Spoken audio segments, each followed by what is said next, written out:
The family I babysit for has a panic room in their basement, and last week, we actually had to use it. I first met the Caldwells back in September after replying to a babysitting ad that seemed too good to be true. The pay was almost twice what anyone else in the neighborhood offered, but the job description read more like something for a federal background check than a weekend babysitter.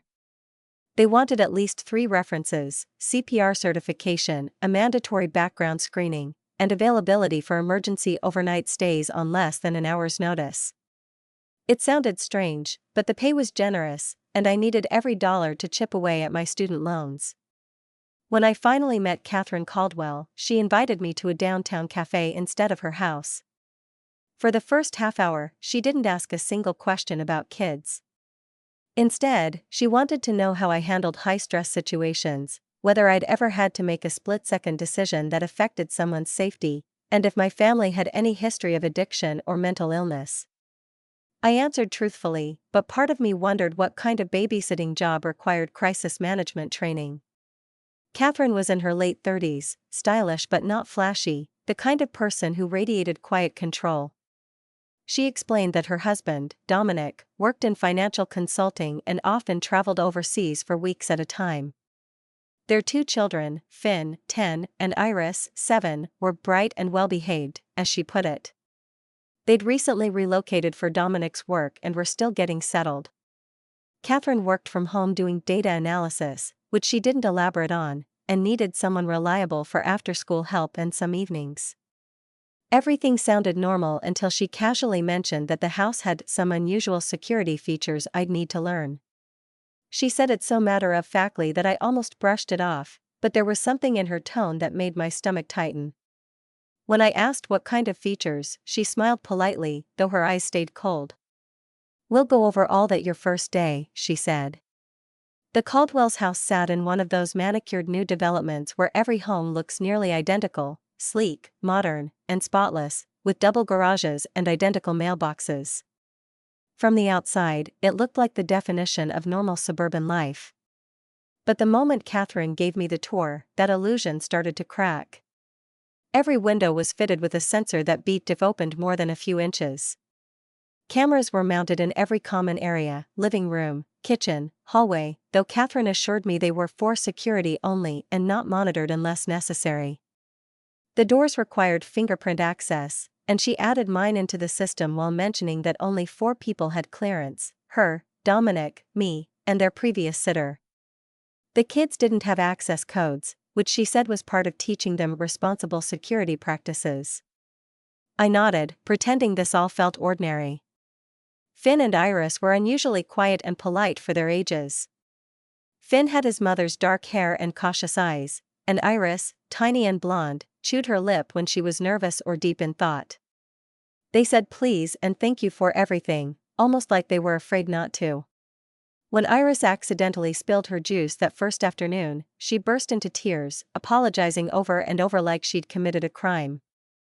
I told her it was fine, just an accident, but she kept sobbing until Finn leaned over and whispered something I couldn't hear.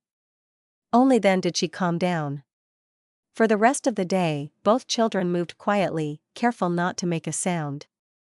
That evening, after the kids were in bed, Catherine called me into the kitchen.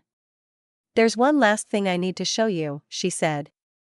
She led me downstairs to a basement that looked like any other family's rec room: soft lighting, a TV, a few old couches. But instead of stopping there, she pressed her hand against what looked like a solid section of wall beside the water heater. With a faint click, a hidden door swung open. The small room behind the wall couldn't have been more than 8 by 10 feet. Inside were 2 narrow beds. Shelves lined with bottled water and canned food, a first aid kit, a sealed bucket with a lid, and a landline phone. A tablet on the wall displayed live security camera feeds from every part of the house. There was a heavy deadbolt on the inside of the door. "This," Catherine said, "is our safe room. If there's ever an emergency, you bring the children here immediately and lock the door." She showed me how the phone connected directly to their private security company, not the police, and made me practice opening and locking the door several times until I could do it fast. The code, she said, was simple: 4 digits spelling out SAFE on a keypad. When I asked what kind of emergency might require this, her expression turned unreadable. "We've had some security concerns in the past," she said quietly. "It's nothing for you to worry about, but I prefer to be prepared." Her voice made it clear that was all she intended to say. Before I left that night, she repeated one last instruction: "If anything feels wrong, anything at all, you trust your instincts. Take the kids downstairs and lock the door." I'd rather have a false alarm than a tragedy. I went home that evening trying to convince myself that some people were just overly cautious. Maybe Dominic's job involved sensitive information, or maybe Catherine was simply anxious. But even as I tried to shake it off, one question kept circling my mind: what kind of family needs a panic room and expects their babysitter to use it? Over the next few months, life with the Caldwells settled into a predictable rhythm. I worked Monday through Thursday, picking up Finn and Iris from school, helping with homework, and staying until Catherine finished her work upstairs. She sometimes asked me to cover weekends when deadlines piled up, but for the most part, things ran smoothly, almost eerily so. The kids began to warm up to me slowly. I learned that Finn loved astronomy. He could point out constellations with the confidence of someone twice his age. Iris, on the other hand, was fascinated by marine life. She'd lug home enormous library books about coral reefs and deep-sea creatures, flipping through them for hours. They were both bright, gentle children, but their quietness sometimes unnerved me. They never fought, never raised their voices, never even rolled their eyes. Everything about them felt contained. After a while, the strangeness of the house faded into the background. The cameras, the fingerprint locks, the strict routines, all of it became just another part of my job. I stopped thinking about the safe room entirely. Dominic came home only every few weeks. When he did, the entire atmosphere of the house shifted. He was tall and slim, with graying hair and the distant air of someone whose mind was always elsewhere. He was polite but detached, offering quick hellos before disappearing into his home office. The kids adored him, clinging to his every word, while he seemed unsure how to respond to their affection. Catherine relaxed a little when he was home, though even then, I noticed how she watched him constantly, as if reading every flicker of his mood.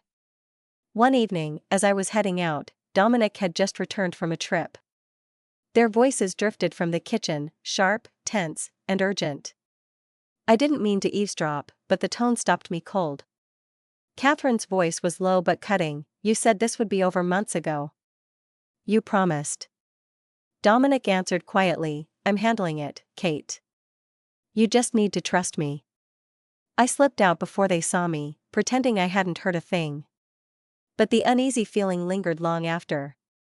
Thursday started like any other day.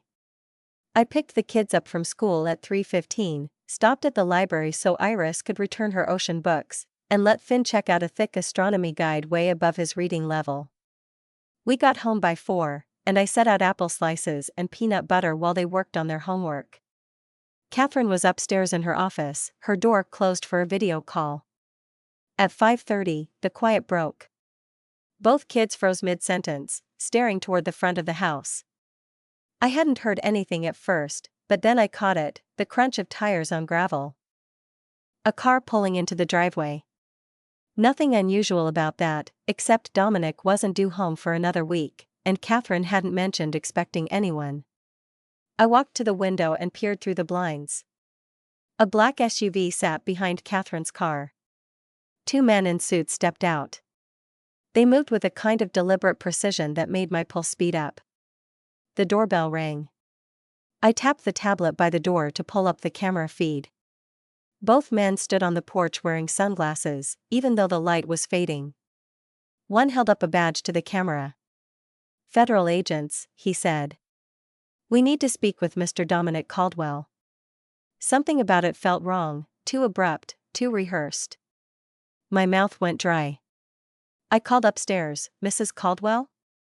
Her office door opened almost instantly. She came down fast, heels clicking against the floor, and the moment she saw the screen, her face went completely white. She grabbed my arm hard enough to make me flinch and said one word. "Basement." I tried to ask what was happening, but she cut me off. No time. Take the kids, now. That tone, sharp with fear, jolted me into motion. I grabbed Finn and Iris by their hands, rushing them down the basement stairs as Catherine's voice echoed faintly from upstairs, something about needing to see proper identification and a warrant. The kids didn't ask a single question. They moved with grim, practiced efficiency. Clearly, this wasn't the first time they'd done this. I found the hidden panel, pressed the sequence, and the door to the safe room swung open. We piled inside, and I slammed the deadbolt into place, my hands trembling. The camera tablet flickered to life, showing Catherine still at the front door. The men held up papers, maybe a warrant, maybe not, but the body language was all wrong. They weren't just there to talk. Within minutes, more vehicles arrived, police cruisers with flashing lights and another black SUV. Officers spread out across the yard, moving in formation. It felt surreal, like watching a scene from a movie rather than a security feed of a house I'd babysat in every week. Finn sat on one of the beds, holding Iris close. Neither of them spoke, but fear was etched all over their faces. When I asked if they knew what was happening, Finn just shook his head, though something in his eyes told me he'd been waiting for this moment.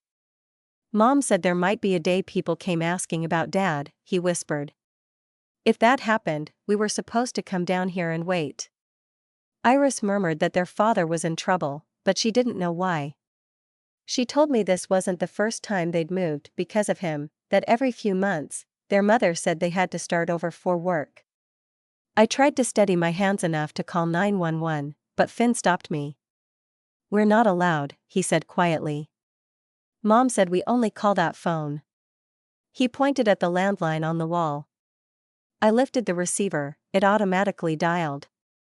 A woman answered on the second ring, crisp and professional, naming a private security company I'd never heard of. She asked for my access code. When I told her who I was and explained the situation, her tone sharpened instantly. Stay on the line, she said.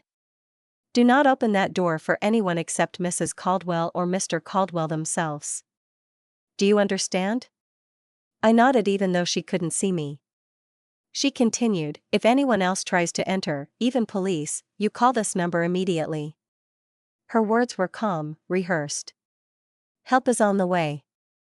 You are to remain inside until you receive direct confirmation from Mrs. Caldwell. I glanced at the stocked shelves and the two pale, terrified faces watching me. We'll be okay, I said softly, though I didn't believe it. Through the tablet, I saw officers inside now, moving through the house with flashlights and cameras, pulling open drawers, bagging electronics. Catherine stood off to the side, arms crossed, her face carved from stone. Eventually, after what felt like an hour, the vehicles began to leave one by one. When only a single patrol car remained outside, the house went still again. Catherine sat heavily on the edge of one of the narrow beds, still holding the children close. For the first time since I'd met her, she looked utterly exhausted, her usual poise stripped away. After a long silence, she exhaled shakily and began to speak. Dominic wasn't just a consultant, she said quietly. He's a forensic accountant. For the last 15 years, he's been investigating financial crimes, money laundering, shell corporations, embezzlement schemes. 2 years ago, he uncovered something big. Too big. Her voice caught. He found evidence of massive fraud at a company he was auditing, millions being siphoned through offshore accounts. When he reported it, people higher up got nervous. Dangerous people. They didn't want the case going public. She glanced at Finn and Iris, both watching her with wide eyes, and took a breath before continuing. After that, things started happening. Our car was followed. Our home alarm systems were disabled 3 times. Someone broke into Dominic's office and took only his files. The police called them coincidences, but we knew better. She rubbed her temples. We've been living under protection ever since. Not official witness protection, Dominic hasn't testified yet, but a private firm that helps people in high-risk circumstances. They've moved us across the country more times than I can count, each time with new identities, new schools, new homes. I realized, with a cold jolt, that the safe room wasn't paranoia, it was survival. Every layer of security in that house was there because someone had tried to destroy them before.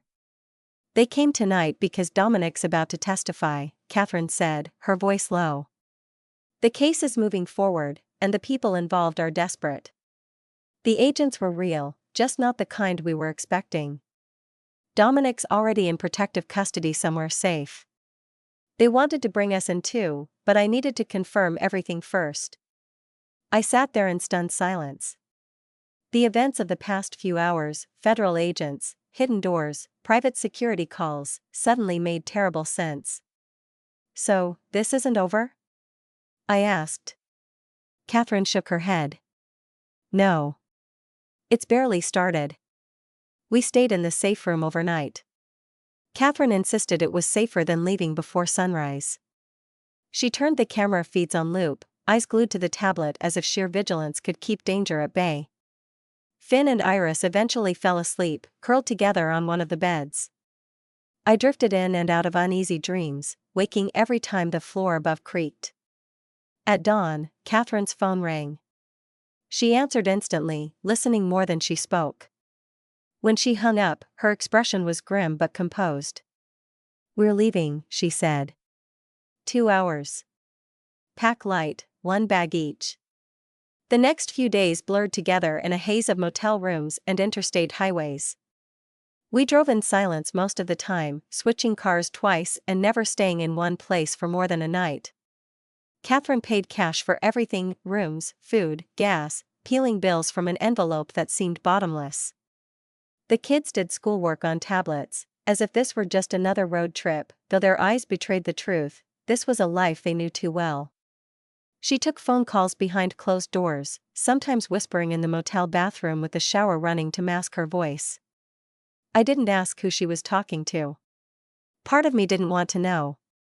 Finally, after nearly a week on the move, she came back into our room with tears in her eyes, this time from relief. "He testified," she said, voice trembling. "It went well. Better than anyone expected. The main defendant's in custody now. It's not over yet, but the danger's smaller." We were being relocated again, this time to a long-term safe house in Montana. A secure property, as the security firm called it, owned under a false name with no traceable connection to the Caldwells. It sounded more like exile than refuge, but Catherine smiled when she told the kids.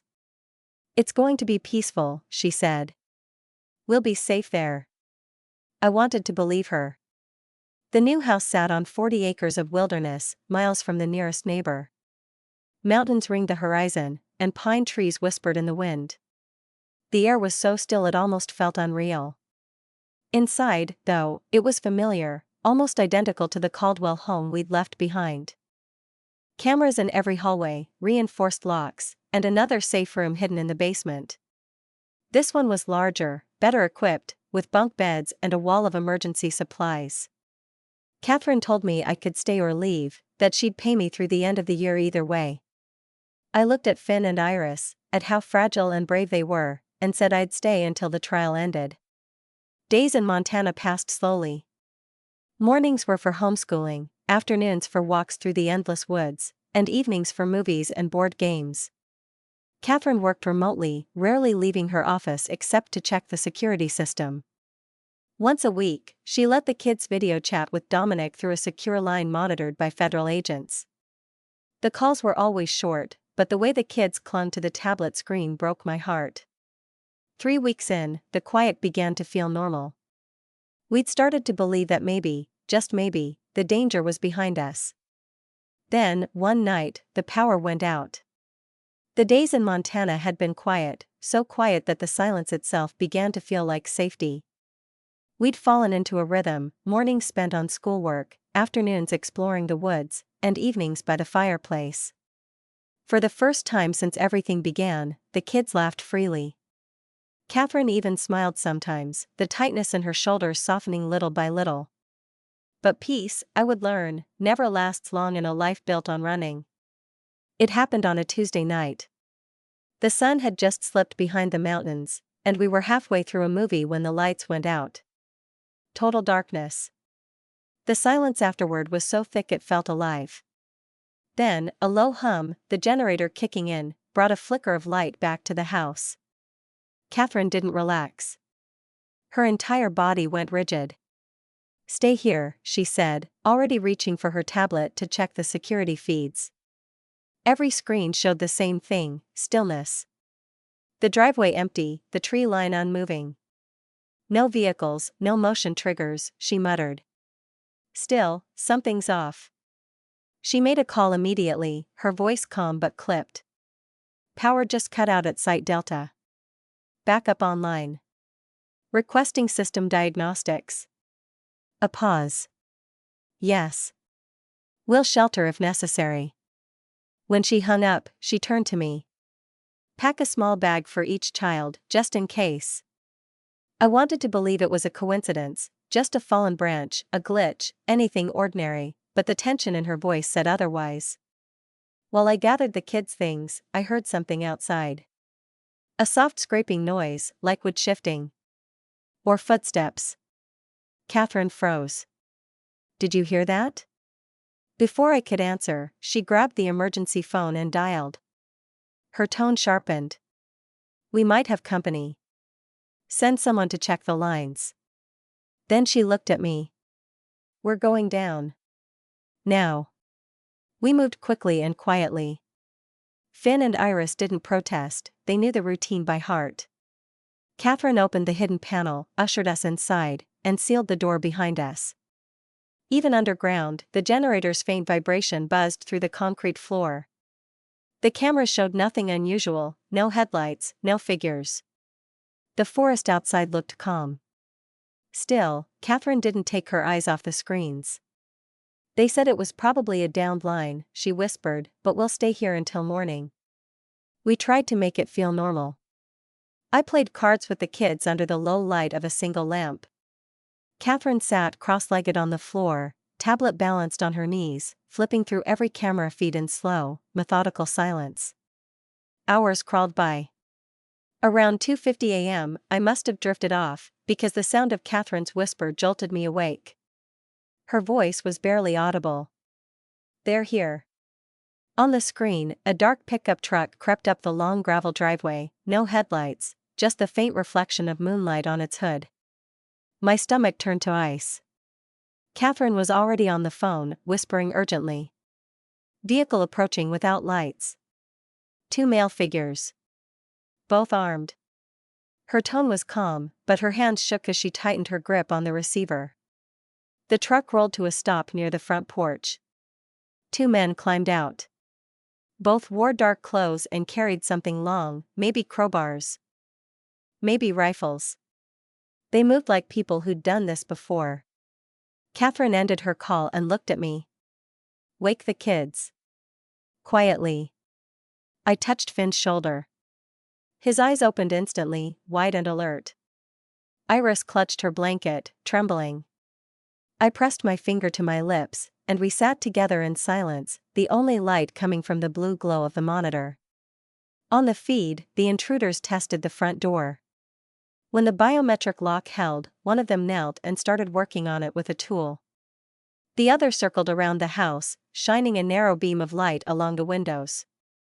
"They're trying to get in," I whispered. Catherine didn't answer, she was already back on the phone. "The police are 20 minutes out," she said softly after a moment. We stay put. No sound, no movement. The word 20 landed like a death sentence.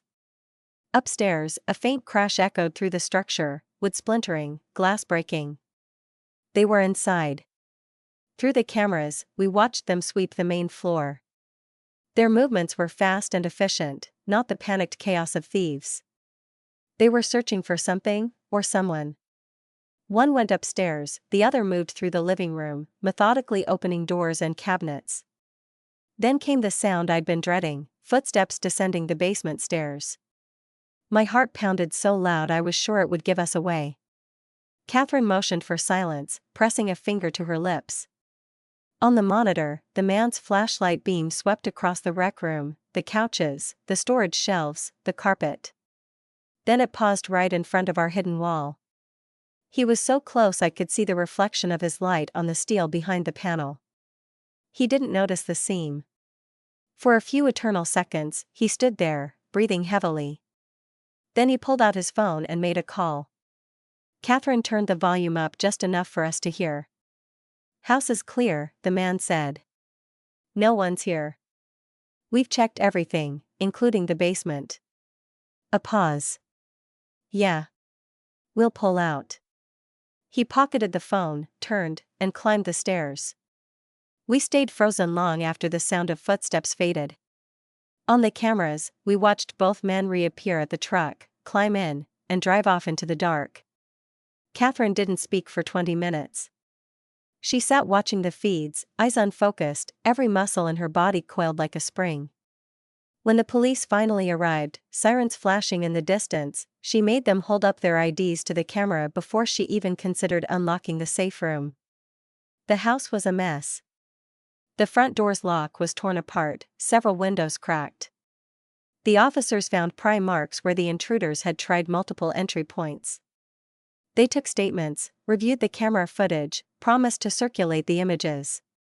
But everyone in that room knew what none of them said out loud: those men hadn't been petty criminals. They were professionals, and they'd been sent. When the officers finally left, Catherine turned to me. Her voice was calm again, but there was a hollow edge to it. "We can't stay here," she said. "They found us again." By sunrise, the car was packed. The kids sat silently in the back seat as we pulled away from the house that had never truly been safe. We left Montana before the sun came up, driving east through endless miles of open country. None of us spoke for the first few hours. The kids stared out the window, their faces pale and blank. Even Catherine, who'd always seemed composed no matter what, looked hollowed out, like she'd run out of adrenaline and all that was left was exhaustion. The security firm arranged our next safe house somewhere in New England, another anonymous home under another false name. New IDs, new cover story. Catherine called it starting over, but even the kids knew better. Starting over meant you got to choose. This was just surviving in a different zip code. The pattern repeated. Each place felt temporary. We stayed for a few weeks, maybe a month, and then something would happen: a suspicious car idling too long near the driveway, a stranger asking the wrong kind of questions, a delivery addressed to the wrong name, and we'd pack again before sunrise. The kids stopped unpacking entirely. They lived out of suitcases, clothes folded neatly into duffel bags they could grab at a moment's notice. Finn no longer talked about constellations. His telescope stayed in its case, untouched. Iris stopped reading her ocean books. She used to carry them everywhere, now she didn't bother. I watched them shrink into themselves, growing quieter with every move. They weren't scared anymore, they were tired. The kind of tired that comes from never having roots. Catherine wasn't doing much better. Her once careful energy had worn thin. She'd lost weight, her hands trembling when she tried to write, her eyes permanently rimmed with dark circles. She kept herself going with caffeine and willpower, but the cracks were showing. She'd been strong for too long. In late spring, word finally came down: the trial was over. Every defendant was found guilty. The ringleader, Dominic's former client, was sentenced to 40 years. Others got between 15 and 30. The court seized assets, properties, accounts. Dominic's testimony had sealed the case. The prosecution called it heroic. The headlines called it one of the biggest white-collar convictions in years. For us, it meant something simpler: it was finally over. When Catherine got the call confirming the verdicts, she didn't speak. She just sank into a chair and cried for the first time since I'd known her, silent, shaking tears that seemed to come from somewhere deep and buried. The kids didn't know what to do. Finn brought her a blanket, Iris just crawled into her lap and held on. When Catherine could finally talk again, she said, "He's coming home soon. We can stop running now." The security firm arranged one last relocation. A new city, new documents, new everything. The Caldwells would no longer exist, they'd become the Bennett family, complete with new IDs, backstories, and a quiet house in a place where nobody knew their names. It wasn't official witness protection, but it worked the same way. Dominic would work remotely under a new professional alias. Catherine would keep her data analysis job. The kids would start at a new school, again, but this time, she said, they'd get to stay. My job ended there. Catherine paid me everything she owed, and more. Enough to wipe out my student debt and give me a safety net I'd never had before. She thanked me for not walking away when things got dangerous, for protecting her kids, for not asking too many questions. Her words broke something inside me. I didn't feel brave. I just couldn't abandon them. When the day came for me to leave, Finn and Iris clung to me so tightly it hurt. Iris cried openly, Finn tried not to. Catherine stood nearby, composed but trembling, her eyes glistening. You'll always be part of our story, she said softly. But for everyone's safety, it's better if this is goodbye. We all knew she was right. Clean breaks were the only way to stay invisible. I hugged them both one last time. Finn whispered, You're the bravest person I've ever met. That nearly undid me completely. Then I walked out of their lives. Returning to normal life was harder than I expected. The first week back in my apartment, I couldn't sleep. Every noise outside made me jump. I found myself checking locks twice, peeking through blinds at cars parked on my street. The habits of fear don't fade easily once they take root. I'd catch myself watching the news, scanning stories about fraud, arrests, or trials, wondering if any mention of the Bennetts might slip through. There never was, of course. They were ghosts now, erased, hidden, safe. At least, I hoped they were safe. Sometimes, I'd think about that first day at their house, the pristine lawn, the quiet street, the smell of cinnamon from the kitchen. Everything had looked so ordinary. You'd never have guessed what was buried beneath that normalcy. You never really can. Behind every perfect suburban home, behind every smiling family photo, there might be a hidden door, a metal latch, a panic room stocked for the unthinkable. And sometimes, if you're unlucky, or just in the wrong place at the wrong time, you end up inside it, waiting for the sound of footsteps above you to fade.